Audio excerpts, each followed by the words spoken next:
অজুর বিষয়ে, অজুতে আমাদের যে সমস্ত ভুল ত্রুটিগুলো সচরাচর হয়ে থাকে সে বিষয়ে সামান্য কিছু কথা আর্জ করার ইরাদা রাখি। ওয়া মা তাওফীক ইল্লা বিল্লাহ।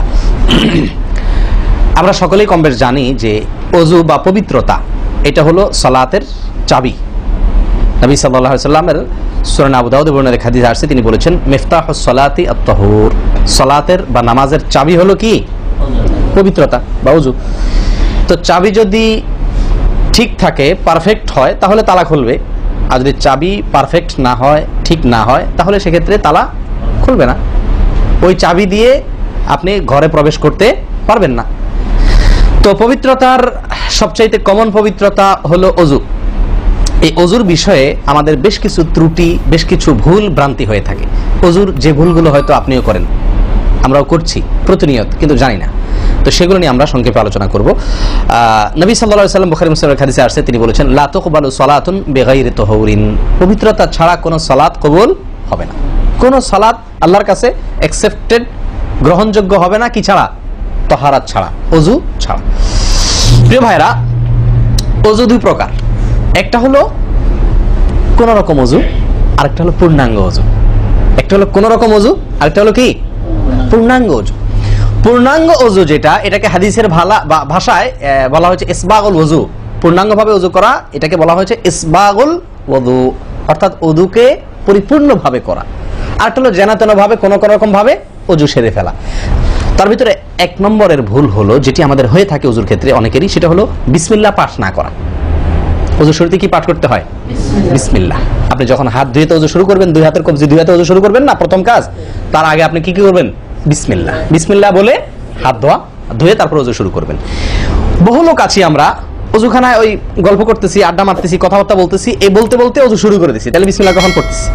বিসমিল্লাহটা অনেক সময় অমনোযোগিতার কারণে, অবহেলার কারণে, অন্যমনস্কতার কারণে বিসমিল্লাহটা অনেক সময় আমরা বলতে ভুলে যাই। আল্লাহ তাআলা আমাদের সকলকে এই বিষয়টি লক্ষ্য করার তৌফিক দান করেন। তাহলে ভাই আমরা বিসমিল্লাহ পাঠ করব ওযু শুরুতে, লক্ষ্য করব ইনশাআল্লাহ, যাতে করে ওযু শুরুতে বিসমিল্লাহ পাঠে ভুল না হয়। মনে থাকবে তো ইনশাআল্লাহ? আল্লাহ আমাদের তৌফিক দান করেন। দ্বিতীয় যে ভুলটি হয় ভাই, 199 জনের বলবো, তার চেয়ে বেশি হতে পারে, হাজারের ভিতরে 10 জন মানুষের হয় কিনা আমার সন্দেহ আছে এই কাজটা সঠিকভাবে করতে পারি না। সেটা হলো ওযুর সময় মিসওয়াক করা। ওযুর সময় কি করা ভাই? মিসওয়াক করা।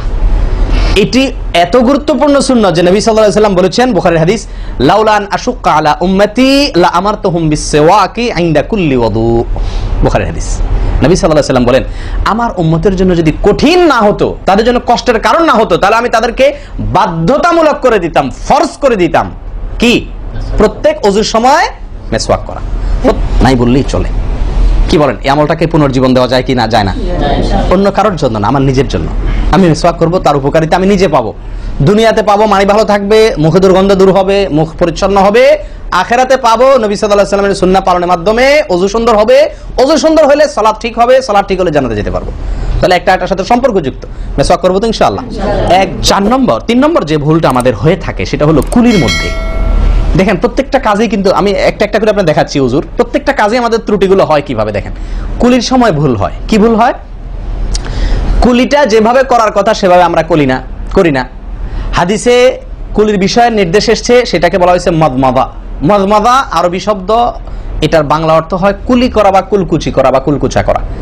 এই কুলি বা কুলকুচা, এটা হলো মুখের ভিতরে আপনি হাতের কষে করে পানি নিয়ে মুখে নাড়বেন, এরপরে ফেলবেন, আবার হাতে নেবেন, কিছু সময় নাড়বেন, 1 সেকেন্ড হোক 2 সেকেন্ড হোক, এরপরে ফেলবেন। এটা হলো কুলি বা কুলকুচা। আমরা বেশিরভাগ সময় এরকম করি আলহামদুলিল্লাহ। যখন ব্যস্ত থাকি, যখন হুলস্থুল থাকে, কোনো সময় কোনো কাজের তাড়া থাকে, তখন অনেক সময় আমরা কি করি? হয় কি না? হয় না? মুখে নিলাম আর ঢাললাম, মুখে নিলাম আর ঢাললাম। আমি জানি না আপনাদের হয় কিনা এরকম। আমি দেখছি এরকম অনেক সময় হয়। আপনারা একমত কিনা? নিলাম মানে ব্যস্ততার কারণে, হয়তো জামাত শেষ হয়ে যাচ্ছে বা অন্য কোনো কারণ আছে, অথবা দেরিতে আসছি, তো তখন মুখের ভিতর নেওয়া আর ফেলাও, নেওয়াও আর ফেলাও, এতে কুলি হবে না। হাদিসে যে কুলির নির্দেশ আসছে, সেই কুলি হবে না। এটা মুখে পানি দিলেন আর বাইর করলেন, এটাতে কুলি হইতে হলে আপনাকে মুখে পানি দিবেন, নাড়বেন। ভাই, কুলিটা কেন করতে বলা হয়েছে? মুখের ভেতরটা কি করার জন্য? পরিষ্কার করার জন্য। আপনি যদি মুখে পানি নেন আর বাইর করেন, তাহলে কি মুখ পরিষ্কার হবে? আপনাকে তো মিনিমাম 1-2 সেকেন্ড হলেও নাড়তে হবে জিনিসটা, পানিটা। তাহলে আপনার মুখটা কি হবে? পরিষ্কার বা পরিচ্ছন্ন হবে। আল্লাহ তাআলা আমাদেরকে আমলের তৌফিক দান করেন। পানি নিয়ে ফেলে দিই আমরা, এটা করা যাবে না। নাম্বার 4, নাকে পানি দেওয়া। দেখেন একটা একটা করে দেখেন, প্রত্যেকটাতে ত্রুটি আছে। আল্লাহুল মুস্তাআন। নাকে পানি দেওয়া, নাকে পানি দেওয়ার যে নির্দেশ আসছে হাদিসে, এটাকে বলা হয় ইস্তিনশাক। ইস্তিনশাক, ইস্তিনশাক আরবি ব্যাকরণ অনুযায়ী এটা বাবে ইস্তিফআলের মাসদার বা ক্রিয়ামূল, যেটার মধ্যে এক্সট্রা ভাবে টানা আকর্ষণ করার অর্থ যার মর্মের ভিতরে আছে। তো ইস্তিনশাক শব্দের মূল অর্থ হলো পানি টানা, নাকে পানি টানা। দেখুন নিয়ম হলো, আপনি হাতের কষে পানি নিয়ে নাকে ধরলেন, নাকে ধরে হালকা কি করবেন? টান দিবেন, হালকা টান দিবেন, হালকা টান। কারণ একটু জোরে টান হয়ে গেলে সেটা কি হয়ে যাবে? নাকের তালুতে উঠবে, আপনার কষ্টের কারণ হবে। শরীয়ত আপনাকে কষ্ট দিতে চায় না, শরীয়ত আপনাকে কষ্ট দিতে চায় না। আল্লাহ সুবহানাহু ওয়া তাআলা চান না আমরা কোনো কষ্টে নিপতিত হই। অতএব আমি এমন জোরে টান দেবো না যে নাকের তালুতে ওঠে, কিন্তু হালকা একটু টান দেবো যাতে করে অন্তত সামান্য একটু ভেতরে পানিটা যায়।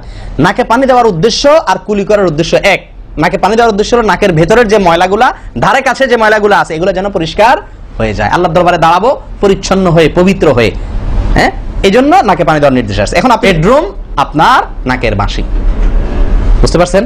শয়তানের বেডরুম হলো আমাদের নাকের বাঁশি। নবী সাল্লাল্লাহু আলাইহি ওয়াসাল্লাম বলছেন এই জায়গাটা সে অবস্থান নেয় এবং এই জায়গায় গিয়া মোটামুটি আমাদেরকে ব্রেন ওয়াশ করে যে শুয়ে থাক, আরাম কর, যত ওয়াসওয়াসা দেওয়া দরকার তার যে ডিউটি সেটা সে পালন করে, কুকামের যত বুদ্ধি দেওয়া দরকার, কিন্তু তার এই ঘাঁটি হলো আমাদের নাকের বাঁশি।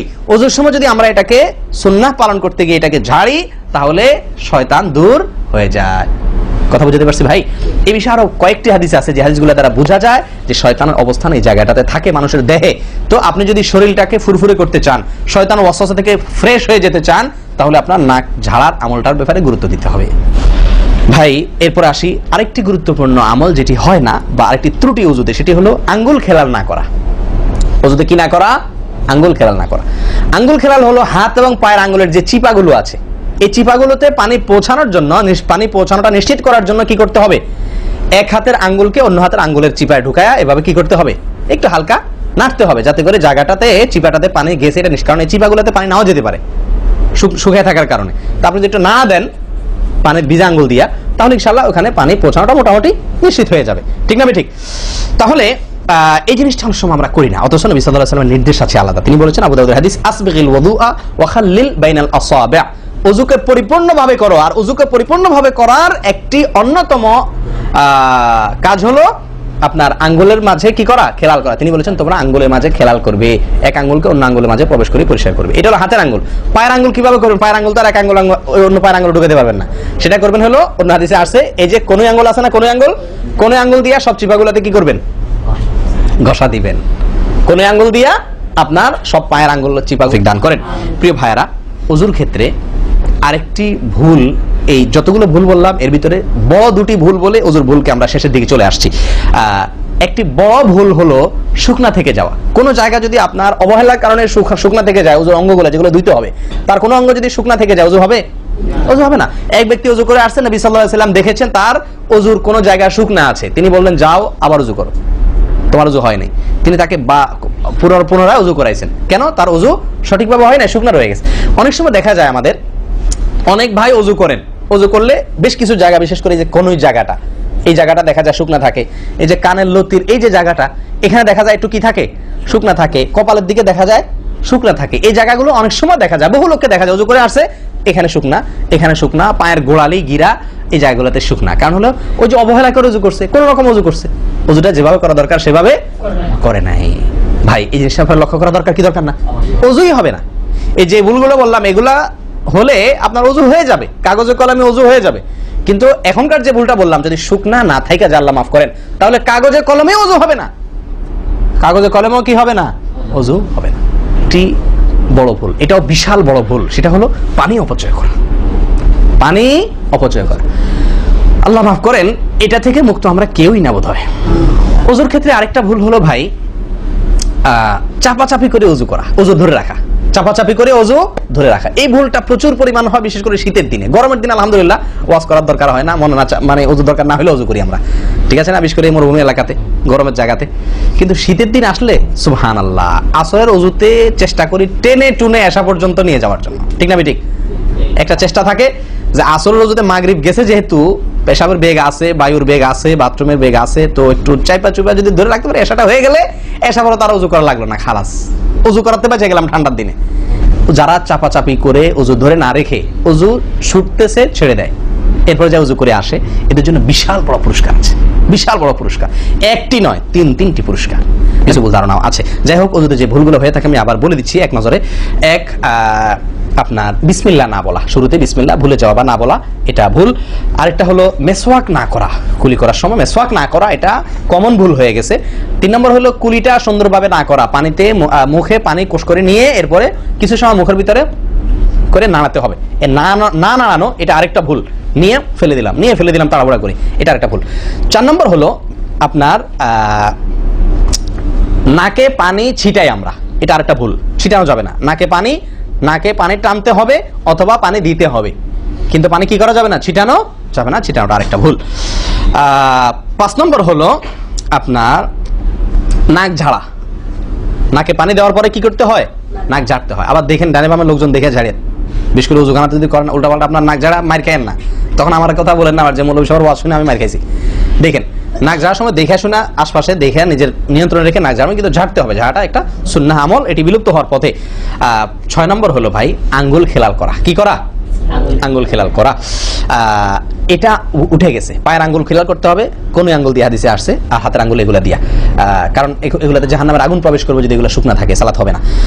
এরপর আসি 7 নম্বর ভুল হলো আপনার সালাতের মধ্যে, এই ওযুর মধ্যে কোন অঙ্গ শুকনা থেকে যায়, বিশেষ করে গিরা। নবী সাল্লাল্লাহু আলাইহি ওয়াসাল্লাম বলেছেন ওয়াইলুল লিল আকাবি মিনান নার, তোমরা পায়ের গিরা গোড়ালি এগুলোকে জাহান্নামের আগুন থেকে বাঁচাবা, অর্থাৎ এগুলোতে ভালো করে পানি পৌঁছানোর জন্য, কারণ বিশেষ করে শুকনা যখন হয় শীতের দিনে, তখন এগুলো ফেটে যায়, পানি আপনি ঢাললেই যায় না, একটু হালকা ডললে ভালো করে তারপরে পানিটা জায়গা মতো যায়, এই জন্য ওইগুলোর পরে গোড়ালির পরে বিশেষভাবে লক্ষ্য রাখা দরকার। আর কষ্ট উপেক্ষা করে উজু করার চেষ্টা করা দরকার। আর শেষ যেটা সেটা হলো পানি অপচয়,